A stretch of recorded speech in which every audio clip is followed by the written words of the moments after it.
Part 4 of the book covers the human dimension. I've always said that ERP implementations are not software projects. They're human projects. They're people projects.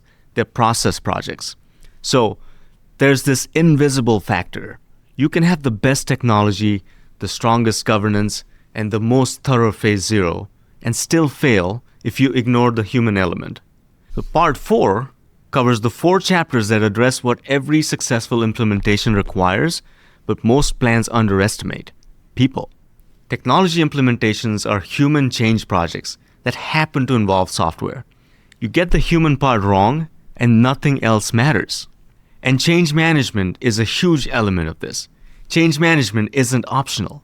It's not a work stream you add after the project plan is done. It's the foundation that determines whether every other work stream succeeds. And part of this setup are change champions. And this is different from training. They're not trainers. Vendor-delivered training fails because it teaches features without context. You need internal champions who understand both the technology and the organizational culture. And your stakeholders need to be aligned. The hardest part isn't getting stakeholders to agree on what they want. It's getting them to agree on what they're willing to give up. Every modernization requires trade-offs. The ones that succeed are honest about them early. And stakeholder alignment determines whether your governance structure actually functions or becomes political theater. Chapter 4 also talks about the independence principle, which is high-trust consulting. What does it mean to be a truly independent advisor that has no vendor partnerships, no referral fees, no implementation revenue from the vendors you evaluate? And independence is often claimed but not real. There's lots of consulting firms out there, big and small, that claim to be independent, but they have this practice where they implement Oracle, Workday, SAP, what have you, and then they'll claim that they have a different practice that does the advisory and a whole other arm that does the implementation. That's not always true because the incentives are in those partnerships. And why is this so rare? The economics of consulting push towards vendor relationships, partnership revenues, co-selling, implementation markups.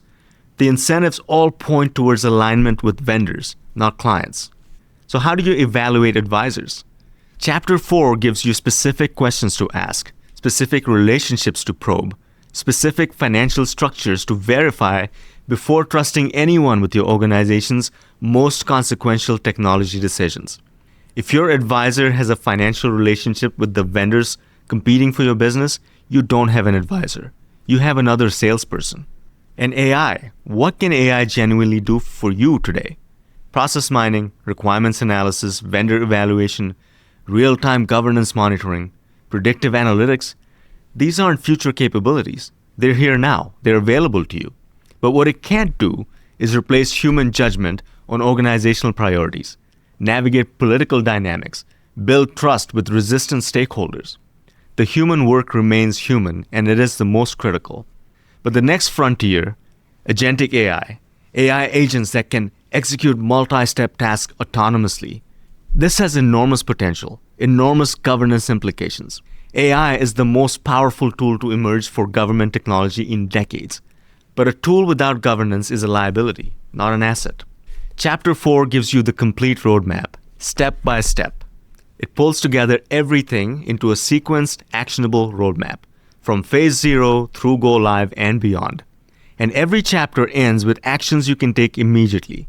The roadmap shows you how they connect. And the roadmap isn't one size fits all.